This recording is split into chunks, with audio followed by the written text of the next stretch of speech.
Another high school story for you. So when I was in high school, there was this man. His name was Pulls the Fire Alarm Peter. That was his actual name. I'm not shitting you. By his name, he loved to pull the fire alarms. I'm saying at the school, at the mall, even at the movie theater. He'd get arrested for pulling the fire alarm so much. But then he'd pull the fire alarm at the jail and he escaped.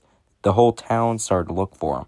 They put on a wide search. They locked down the school for months to look for him. Peter snuck on a flight to France to hopefully escape America, but then he saw a firearm on the plane and, hell, he couldn't help himself. Then the plane made an emergency landing, but Paul was able to sneak back to the cops, but then he pulled the firearm at the airport, and guess what? He got caught. Paul was then put into a mental institution and put in a room with no windows and no fire alarms. But then when his birthday came around, they gave him a cake, and he blew out the candles, but then the padding on the wall caught fire, and there was no fire alarm to pull. And everyone in the mental institution died. So, if you have any kids that like to pull the fire alarms, do any of them want to end up like Pulls the Fire Alarm Peter, dying in a fucking mental institution? Well, do they? Speaking of Pulls the Fire Alarm Peter, I have a different story about him that I'd like to tell. So, I was on the swim team in school. Well, the girls' swim team.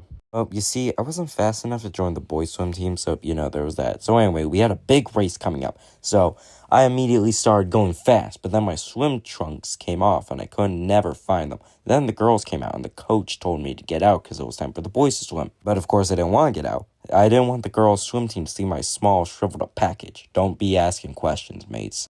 So I just said, no. The coach was like, quick, get the hell out. It's time for the boys to swim. But again, I didn't want to get out. And then that's when I saw Pulls the Fire Alarm Peter. This was before he died in that mental institution fire. Back then, he would pull the fire alarm if you dare him to. And I said, hey, Peter, can you pull the fire alarm? And he said, yup. And he pulled the fire alarm. And all the people came running out of the school. And I said, now's my chance. But then these two dick firefighters pull me out of the pool and take me outside with everyone else. And the whole school saw my small shriveled up shrimp. That is the most embarrassing story of all my life.